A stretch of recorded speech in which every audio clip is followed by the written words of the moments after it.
अमोघ वाणीचा त्यागाच्या ज्वाळेत जळाला वारस दधीचीचा परिवर्तन आणि विज्ञानाचा ऋषितुल्य नेता यज्ञ पुरुष पवित्र जन्म प्रकाश योजना लक्ष्मण केळकर पात्र परिचय वीर विनायक दामोदर सावरकर यतीम ठाकूर आणि यमुनाबाई उपाध्याय आणि पितांबरी प्रायोजित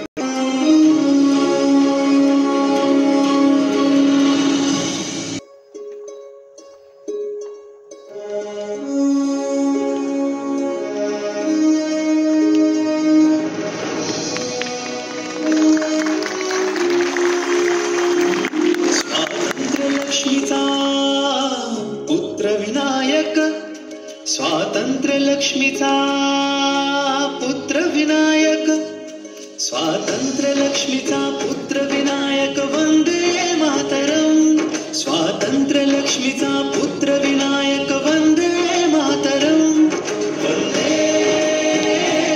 मातरम वंदे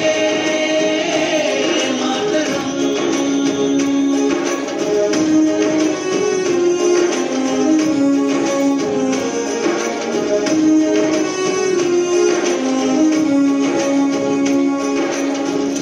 साली निघून गेला क्रांतीचा पुत्र चिरंजीव पदी जाऊन बसला वासुदेव बळवंत विनायकाचा जन्म झाला गाव बगुरात स्वातंत्र्याची नवी प्रेरणा स्फुरे भारतात विनायकाने शपथ घेतली अष्टभुजेच्या पुढे स्वातंत्र्यासह देईन सकला बलिदानाचे धडे अमोघ वक्ता महाकवी आणि समाजशास्त्रज्ञ राजकारणी पंडित ठरला मराठीत सर्वज्ञ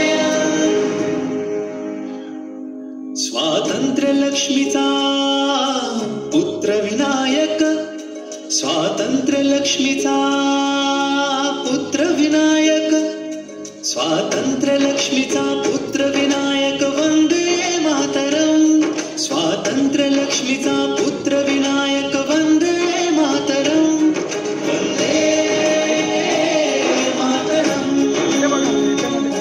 वंदे मातरम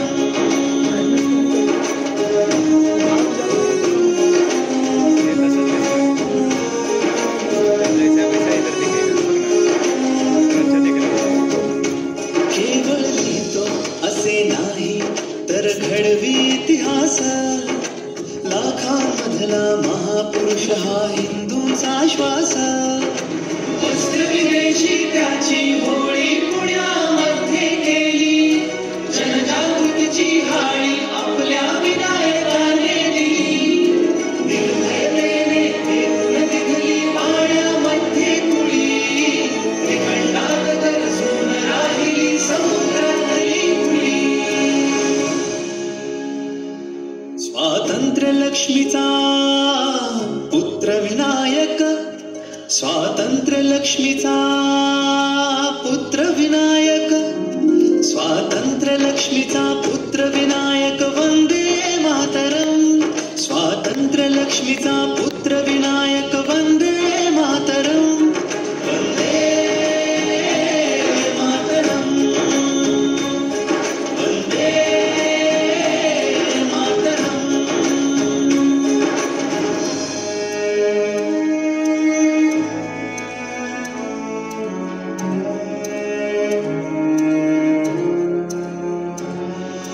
फिरवुनी रक्त ओकला झाले किती प्रहार हजारात तो एकच ठरला अंदमानचा वीर स्वातंत्र्याच्या प्राप्तीसाठी लढे विनायक स्वतः ऐकता सदा डोळे भरती अंदमानची कथा समाज क्रांती मार्गावरचे क्रांतीचे फूल पतित पावन मंदिर ठरले पुढचे पाऊल अमोघ वाणी कुशाग्र बुद्धी देवदत्त होती चला तयार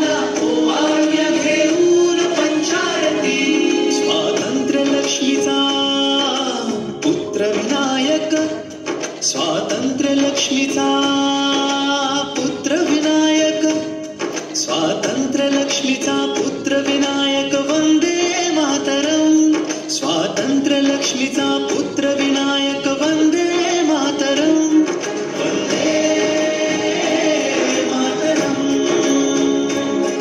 वंदे मातरम. वंदे मातरम.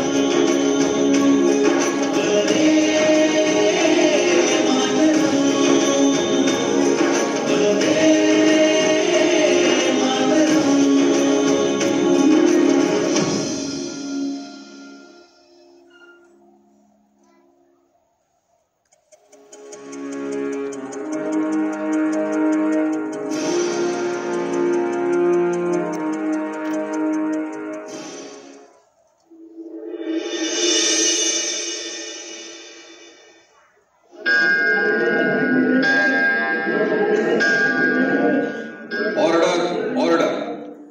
आरोपी विनायक दामोदर सावरकर यांना आपल्या बचावासाठी काही सांगायचं आहे?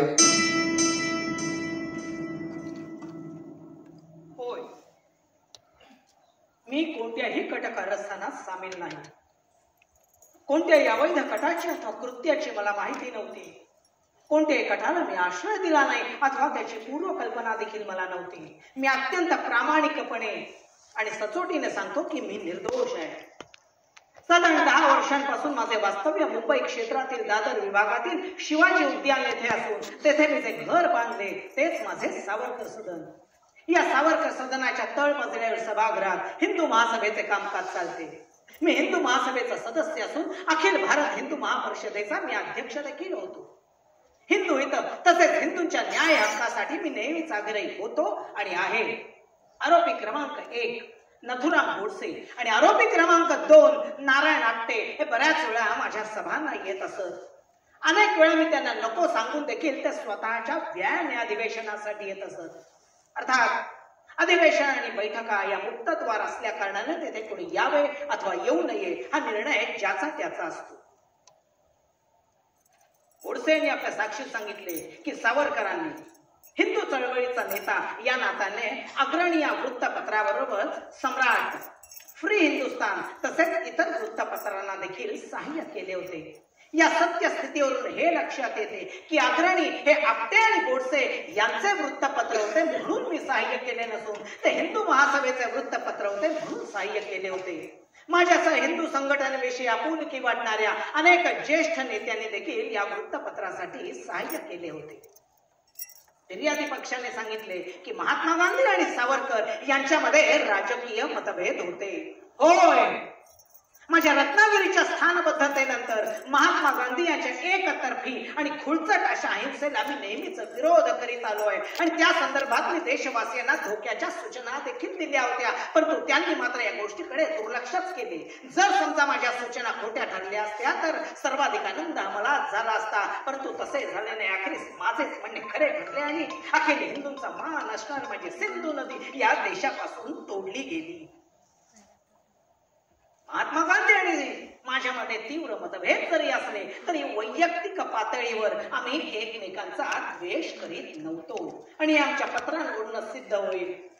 महात्मा गांधींच्या 75व्या वाढदिवसानिमित्त मी त्यांना पाठवलेली तार तसेच कस्तुरबा गांधींचे निधनाचे दिवशी मी त्यांना पाठवलेला दुखवट्याचा संदेश इतकेच काय, परंतु महात्मा गांधींनी माझ्या 60व्या जन्मदिनानिमित्त मला पाठवलेला शुभेच्छा संदेश ही आणि अशी अनेक पत्रे आरक्षिणी माझ्या घरातून नेलेल्या गाडाघात पत्रांमध्ये आपल्याला पाहायला मिळतील. बडगे यांनी आपल्या साक्षीत सांगितले की आपटे आणि गोडसे यांचे बरोबर तो सावरकर सदनात आला. आपटे आणि गोडसे मला भेटायला वर गेले आणि तो खालीच थांबला. बडगे खोटे बोलत आहे, कारण अनेक महिन्यांपासून आपटे किंवा गोडसे यांची आणि माझी भेटही झाली नव्हती. तसेच अभिनेत्री शांताबाई मोडक, उपाख्य अभिनेत्री बिंबा यांनी देखील आपल्या साक्षीमध्ये आपटे किंवा गोडसे यांना सावरकर सदनात शिरताना पाहिले नसल्याचे सांगितले आणि हेच सत्य आहे. बडगे यांनी पुढे असंही सांगितले की सावरकरांनी आपटे यांना यशस्वी होऊया असा आशीर्वाद दिला. बडगे धादांत खोटे बोलत आहे.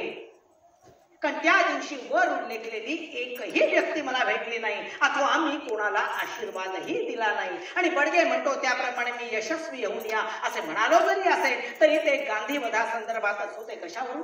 कदाचित आमचे काही वेगळ्या विषयावरती बोलणे चालले असेल आणि त्यावरून मी यशस्वी होऊन या असे म्हणालो असेल आणि बडगे यांनी ते ऐकले असावे.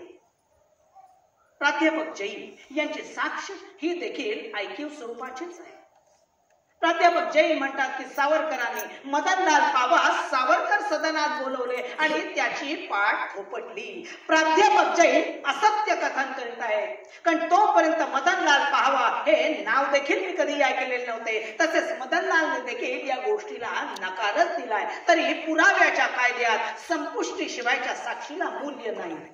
प्राध्यापक जैन यांनी मुंबईच्या मुख्य न्यायदंडाधिकाऱ्यांसमोर न्यायालयाच्या मुक्त वातावरणात तसेच आरक्षणचा कोणत्याही प्रकारचा दाब नसताना माझ्या आणि मदनलालच्या संदर्भातील गोष्ट सांगितलेली नाही. त्यांनी गोष्ट साक्ष दिल्यानंतर सांगितली तरी साक्षी नंतर दिलेली माहिती माझ्या विरोधात पुरावा म्हणून वापरताच येणार नाही. सदैव ही साक्ष व्यर्थ ठरते.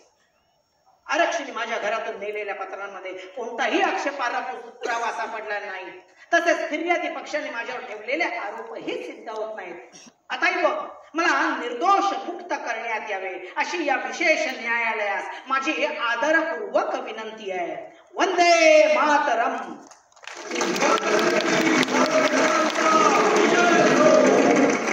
Order order. आरोपी क्रमांक 8 विनायक दामोदर सावरकर यांनी आपल्या बचावाचं मुद्देसूद विवरण केले. त्यांच्या विधिज्ञांनी उत्तम बाजू मांडली. सर्व साक्षी पुरावे असे सांगतात की सावरकरांवर ठेवलेले आरोप हे निराधार आहे. फिर्यादी पक्षाने आणलेले पुरावे त्यांना सिद्ध करता आलेले नाही. सावरकरांनी या प्रत्येक पुराव्याचं योग्य ते खंडन केलं आहे. न्यायालय या निर्णयावर पोहोचते की सावरकरांचा या गटात कोणताही सहभाग नाही.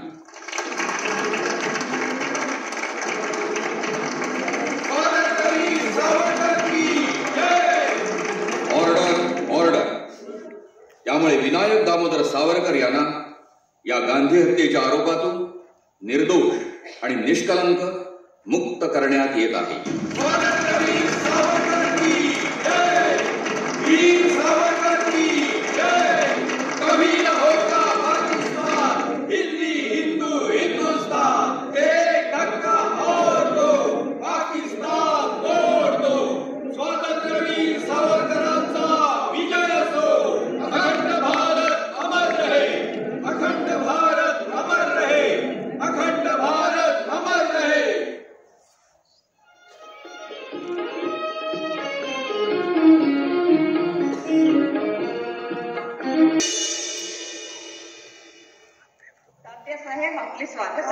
आपले स्वागत आहे. येताना गाडीत फार दमला असेल. दिल्लीत नेमकं काय झालं? मला असं वाटतं की वकील मंडळींनी खूप चांगल्या पद्धतीने आपली केस न्यायालयामध्ये वादप्रतिवाद तरी काय केलं? वकील मंडळींची केवढी मोठी फौज आपल्यासाठी धावून आली होती. अरे ताते आता जमले असतील, त्याला थोडी विश्रांती घेऊया. अरे मी आता फार दमलोय, थकलोय. इतक्या लांबच्या प्रवासामुळे मला मळसा अशक्तपणा देखील आलाय. परंतु आपला आग्रहच असेल तर मी थोडक्यातच सांगेन. 9 फेब्रुवारी 1949 रोजी न्यायमूर्ती आत्मचरण यांनी माझी निर्दोष मुक्तता केल्यानंतर भारत सरकारने सर्वप्रथम काय केले असेल तर पंजाब पोलीस सेफ्टी ऍक्ट 1947 खाली मी दिल्लीला लाल किल्ल्यातच राहावे असा आदेश काढला. त्यांना लगेचच मी दिल्ली सोडून निघून जावे असा दुसरा आदेश काढला. सामाजिक शांततेसाठी हे करण्यात आले असे मला सांगण्यात आले. त्यानंतर तिसरा आदेश काढला की मी पुढील 3 महिने दिल्लीत येऊ नये. म्हणजे स्वातंत्र्याच्या गप्पा मारणारे काँग्रेस जन भीतीपोटी माझ्या स्वातंत्र्याचे आकुंचन करू पाहत होते. दिल्लीला लाल किल्ल्याबाहेर माझ्या चाहत्यांचा बराच मोठा जनसमुदाय जमला होता. त्यांना जणू काही माझी मिरवणूकच काढायची होती, परंतु दिल्ली आरक्षणी म्हणजेच दिल्ली पोलिसांनी मला बाहेर जाऊ दिले नाही आणि लगेचच माझी मुंबईला पाठवण्याची व्यवस्था केली. 12 फेब्रुवारी रोजी म्हणजे आज सकाळी 10:30 वाजता माझी गाडी दादर स्थानकात आली. तेव्हा आपल्यापैकी अनेकांनी पाहिले असेल की माझ्या स्वागतासाठी लोकांचा बराच मोठा जनसागर लोटला होता. माझे अनेक आप्तस्वकीय देखील होते. त्यात सर्वात अग्रस्थानी डॉक्टर नारायणराव सावरकर, बॅरिस्टर जमुनादास मेहता, अनंतराव गद्रे, पुण्याचे दामू गोडबोले, गृह ढमढेरे, झालेच तर आमचे तरुण सावरकर, विक्रम होता, विश्वास होता, अशोक होता, झालेच तर धनंजय कीर, प्रभाकर ओग, राजा जोशी, भास्कर शिंदे, बाळ सावरकर, अप्पा कासार, लिमय दामले, आमचे अनंतराव भिडे गुरुजी, किती किती आणि किती नावं. दादर स्थानकापासून ते सावरकर सदनापर्यंत रस्त्याचे दुतर्फा मुंबई आरक्षीचा पहारा होता. नंतर एका आरक्षी अधिकाऱ्यांनी एका कागदावर माझ्या पत्नीची सही घेतली, म्हणजे तुमची वस्तू तुम्हाला परत दिली. बरे व्यवहार आहे हा. काय हो हा ऐकलंय म्हटलं मी, पण मला सांगा हे काय असे बोलायचे? आपण काय कोणी वस्तू आहात का? भलतेच बोलायचे. मला नाही आवडले. बर माहिती चुकले माझे. वस्तू नाही माणूस म्हणेन मी. मग ते झाले मुंबई आरक्षिणी तुमचा माणूस तुम्हाला परत दिला. बरं माहिती जाताना मी तुला म्हणालो होतो की मी परत येईन म्हणून. मी परत येईन. आलो की नाही? मला सांगा दिल्लीहून येताना प्रभातला भेटता आलं का आपल्याला? ही बिचारी काळजीत असेल. दिल्लीतल्या दिल्लीत बाप लेकीची भेट झाली असती ना तर फार बरे झाले. नाही बाई, अगं तेवढी उसंत या लोकांनी मला मिळू दिली नाही. परंतु नभोवाणीवरून प्रसारित झालेल्या बातम्या या प्रभातनी नाहीतर माधवरावांनी ऐकल्याच असतील. त्यांना कळले असेल मी मुक्त झालो म्हणून. असो, मला सांग माझा विसू भाऊ काय म्हणतोय? बरं आहे ना? हा, तशी दादर स्थानकावरती ओझरती भेट झाली माझी, परंतु माई अगं तुझ्याशी बोलतोय मी. लक्ष कुठे आहे तुझं? म्हटलं विश्वास काय म्हणतोय? बरं आहे ना? इतरांची खुशाली विचारताय, मला सांगा तुम्ही ठीक आहात? मी ठीक आहे बाई. बरं मला सांग विक्रम गेला का? नसेल गेला तर त्याला सांग की मला आमच्या 3ऱ्या सावरकरांना नारायणला भेटायचंय. तशी दादर स्थानकावर धावत पळतच भेट झाली माझी, परंतु सविस्तर असे काही बोलता आले नाही आम्हाला. मग त्याच्या तब्येतीची मला नेहमी चिंता वाटत असते. विक्रमला म्हणावं त्याच्या वडिलांची नारायणची तब्येत सांभाळ. बरं आता थोडी विश्रांती घ्या. मी आले. कामे खोळंबली आहेत माझी आत. बर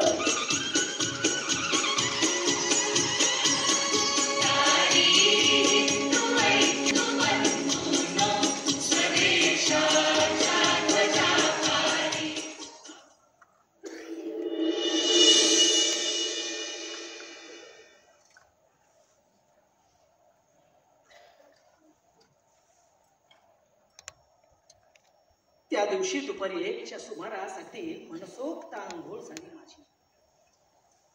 बरेच दिवसांनी हा योग आला होता. थंड पाण्याच्या बादल्या अंगावर घेताना खऱ्या अर्थानं मुक्त झाल्याचा आनंद झाला मला. न्हाणीघरातच मी कुंकू या चित्रपटातील मास्टर परशुराम याने गायलेलं ते गीत गुणगुणू लागलो.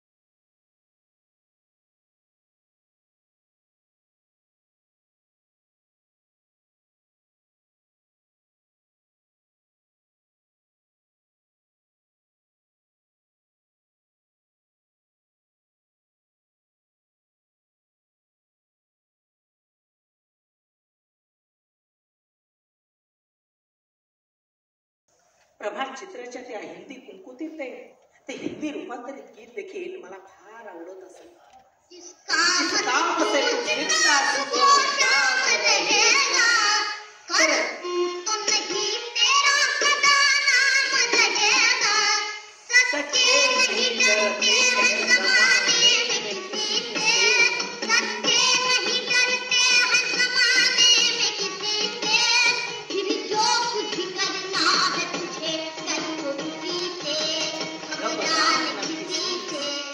या गीताच्या अखेरच्या 2 ओळी गुणगुणताना माझ्या डोळ्यात पाणी दाटून आलं आणि मनात विचार आला की या सगळ्या प्रकरणामध्ये बचाव पक्षाला का कमी खर्च आला, परंतु आमच्या लोकांनी 1.5 लाख रुपयामध्ये सार काही निभावून दिलं.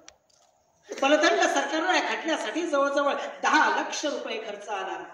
माझ्यावरील प्रेमाने देशभरातील वकील मंडळी धावून आली. भालाकार भोपटकरांचे कनिष्ठ बंधू लक्ष्मणराव भोपटकर यांची निष्ठा आणि यांचा त्याग काही साधारण नव्हे. या उतार वयात देखील जवळजवळ वर्षभर ते आपली स्वतःची वकिली सोडून तसेच 1 लाख ते 1.25 लाख रुपयाचे आपले नुकसान सहन करून राहिले. शारीरिक आर्थिक मानसिक आणि सार काही सहन केलं त्यांनी.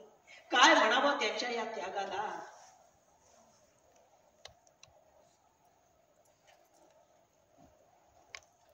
अहो पाट पाणी घेऊ ना, चला. अहो मी काय म्हणते, पाट पाणी घेतलंय, हे काय पुन्हा कामात सुरुवात? आता कसली कामं म्हणायची? मायाच मला प्रकर्षाने आठवण येते ती लोकमान्य बाळगंगाधर टिळक यांची. माझ्या गुरुस्थानी होते ते. त्यांच्या वकिलीचे म्हणून 150 रुपये मी त्यांना दिले खरे, परंतु त्यांची श्रद्धा, त्यांची निष्ठा, त्यांचा त्याग आणि त्याचं शौर्य सार काही अमूल्य होतं. पुण्याला लकडी पुलाजवळ परदेशी कपड्यांची होळी केली तेव्हा होळीच्या ज्वाळा शांत विस्तवर आमच्या सोबत होते. पंडित श्यामजी कृष्ण वर्मा यांनी जाहीर केलेली शिवाजी शिष्यवृत्ती मला मिळाली आणि ती देखील लोकमान्यांच्याच आशीर्वादामुळे. मी अत्यंत तडफदार असून माझे नैतिक वर्तन फार चांगले आहे अशा आशयाचं शिफारस पत्र लोकमान्यांनीच पंडित श्यामजी कृष्ण वर्मा यांना लिहिले होते. शिवाजी शिष्यवृत्तीचा पहिला हप्ता 400 रुपये मला पुण्यातच मिळाला आणि तो देखील लोकमान्यांच्याच. पुढील सार रामायण साऱ्या जगाला माहिती आहे. लोकमान्य महाराजांची आणि भाऊसाहेबांची म्हणजे माझ्या वडिलांची पुढे एकदा भेट झाली. अंदमानात इंग्रजांनी आपले जे हाल केले ना, ते ऐकून लोकमान्य खूप हेलावून गेले आणि ते भाऊंना म्हणाले, अरे केवळ राष्ट्राचे कल्याण व्हावे या हेतूने प्रयत्न करीत असताना जन्मठेपेची शिक्षा देऊन आणि इतके हाल करून मारण्यापेक्षा त्या तरुणास गोळी घालून मारून का नाही टाकत? मग लोकमान्य निवर्तले तेव्हा कवी गोविंद यांनी त्यांच्याविषयी किती समर्पक शब्दात लिहून ठेवले होते. मुक्या मनाने किती उधळावे शब्दांचे बुडबुडे, तुझे पवाडे गातील पुढती तोफांचे चौघडे. माई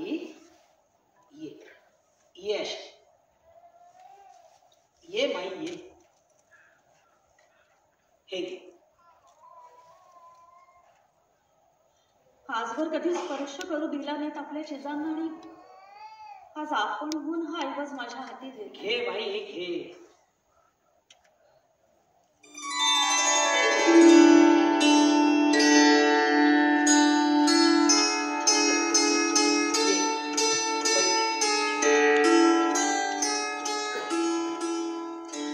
माई आज आपण दोघे जरा भूतकाळात डोकावून पाहू.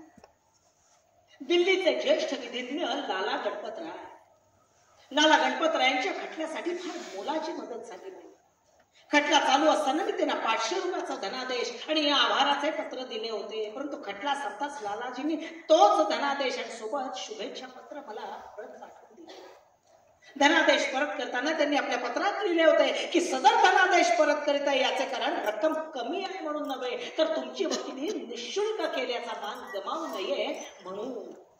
अशी ही माणसं. आणि मुंबईचा शिवराम विठ्ठल देवधरांना विसरता येणं कसं शक्य आहे? देवधर वकील मग देवधर आहे माझे वकील खरे, परंतु वकील आणि आशी हे नातंच आमच्यामध्ये शिल्लक राहिलं नव्हतं.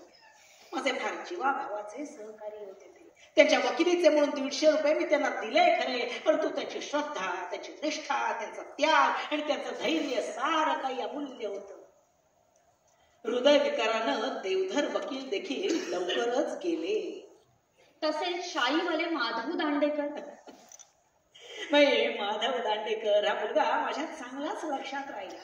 त्याला कारण देखील तसेच होते. गांधी हत्येच्या क्षोभात देशभरातून 25,000च्या वर लोकांची निष्कारण धरपकड करण्यात आली. ज्यात राजकारणी होते, उद्योजक होते, वकील होते, विद्यार्थी होते. एका राजदूतास देखील अटक करण्यात आली. याच सुमारास संघावरती तर बंदी घालण्यात आलीच, परंतु संघाच्या स्वयंसेवकांना देखील अटक करण्यात आली. त्यातच हा मुलगा दांडेकर कोणतेही तारतम्य न ठेवता केलेली धरपकड असल्या कारणाने अनेकांना लगेच मुक्त देखील करण्यात आले. मुंबईच्या आर्थर रोड तुरुंगातून नगरवालानच त्याची मुक्तता केली. आपल्या कोठडीतून लगबगीनं बाहेर पडतानाच तो मला दिसला. तेव्हा मी त्याला हाक मारली. अरे दांडेकर ना तू, संघात जाणारा? होय. तुम्ही मला कसे ओळखले? अरे गोविंदरावांचा मुलगा ना तू. शाहीवाले, उंट छाप, घोडा छाप शाही. अंधेरी जवळ कुठेसा तुमचा कारखाना आहे. तात्या, तुम्ही माझ्या बाबांना ओळखता? मला कसे चेहरेपट्टीवरून ओळखलेत का? तसे समजलास तरी काही वावगे ठरायचं नाही. शिवाय मला वाटले देखील की हा गोरापान मुलगा परशुरामाच्याच कुळातील असणार. तुझी सुटका झाली ना, मला फार बरे वाटले. आता चांगला अभ्यास कर आणि खूप मोठा हो. आणि माझं एक काम करशील? अरे माझ्याकडे पाणी पिण्यासाठी एक चांगलासा पेला नाही. तुझा पाणी प्यायचा पेला मला देशील? तात्यासाहेब घ्या ना हा गडू. मी वापरलेला गडू तुम्ही घेतला तर मला आनंदच होईल. एका अत्यंत थोर देशभक्तास थोडी तरी मदत केल्याचे मला पुण्य लाभेल. घ्या घ्या हा गडू तात्यासाहेब. आणखी काही लागेल का तात्यासाहेब आपल्याला? नाही बा, मला आणखी काही नको. तुझा पाणी प्यायचा गडू मला दिलास ना, तेवढा पुरेसा आहे. मग पटकन त्यांनी आपल्या सामानातून पाणी प्यायचा गडू काढून तो गडू माझे हातावर ठेवला आणि मला वंदन करून हास्य मुद्रेनं तो निघून गेला. कालांतराने दिल्लीच्या लाल किल्ल्याच्या वादळातून सुटून आल्यावर या माधवास आपल्या सदनात बोलावून आपण एक चांदीचा पेला त्याला भेट दिला होता. तो नको नको म्हणत असताना नाही ग, सद्भावनांचा आदर होता तो. मला पाणी पिण्यासाठी एक चांगलासा पेला द्यायची देखील नियत या सरकारची नव्हती. असं निखाऱ्यावरून चालायचं नक्की केल्यावर पाय पोळले असे म्हणू शकत नव्हतो मी. मला सांगा, अंदमान मध्ये असताना इंग्रज सरकारच्या वतीनं कोणी काही सुचवलंही असेल नाही? मी अंदमानच्या कारावासात असताना तत्कालीन सरकारचे गृहमंत्री रेजिनॉल्ड क्लेडॉक मला भेटायला आले होते. मला पाहून ते म्हणाले, सावरकर काय अवस्था करून घेतली तुमची. तुमची सारी पुस्तकं मी वाचली आहेत. तुमची बुद्धी, तुमचं चातुर्य आणि तुमचं सामर्थ्य जर योग्य कारणासाठी वापरलं असतं तर सरकारच्या हातातील श्रेष्ठातील श्रेष्ठतम नोकरी तुम्हाला मिळाली असती. अगोबाई, मग स्वातंत्र्य, समानता आणि हिंदू हिताच्या गोष्टी नेहमीच बोलत आलो, लिहित आलो. तर जो मी कधी स्वीकारली नाही अथवा पदाची अपेक्षा देखील कधी केली नाही. मग एकदा का अग्निपथ स्वीकारला तर फुलांच्या पायघड्याची अपेक्षा कशासाठी करायची? परंतु एक सत्य मला विसरता येणार नाही, ते की माझ्या लोकांनी मला कधी वाऱ्यावर सोडले नाही. सतत माझ्या पाठीशी उभे राहिले. थोर इतिहास संशोधक खरे शास्त्रीयांनी लिहिले, पोटासाठी भटकत जरी दूर देशी मी फिरेन, मी राजाचे सदनी अथवा घोर राणी शिरेन. सरकारने माझी सारी मालमत्ता जप्त केली, परंतु माझ्या देश बांधवांनी मला नेहमीच मदत केली. अन्नासाठी दाही दिशा, कशास फिरविसी जगदिशा, असं म्हणण्याची पाळी माझ्यावर कधीच चालली नाही. वेळोवेळी मला थैल्या देऊन मला त्यांचा कायमचा ऋणी करून ठेवू नये. मग आज किती बोलू आणि किती नको असं झालंय मला. तुला सांगतो माई, हा माई, नको अशी कष्टी होस. ये बैस माई. माई, माई, हे घर आपल्या दोघांचं आहे. इथं माझी माणसं राहतात. तुला आठवतंय माई, आपल्या या सावरकर सदनाभोवती आपण किती वृक्ष, वेली, झाडं लावली. पेरू, पपई, चिकू, नारळ, शेवगा. नाही, तू झाडं देखील किती लावली होतीस.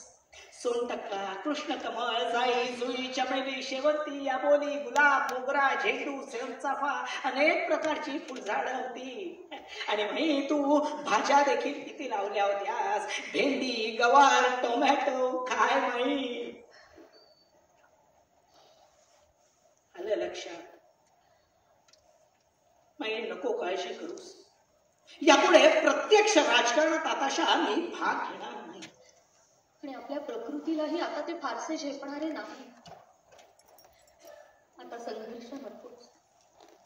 वयाचे हे 7वे दशक धावते आहे आणि आपण अविरतपणे लढत.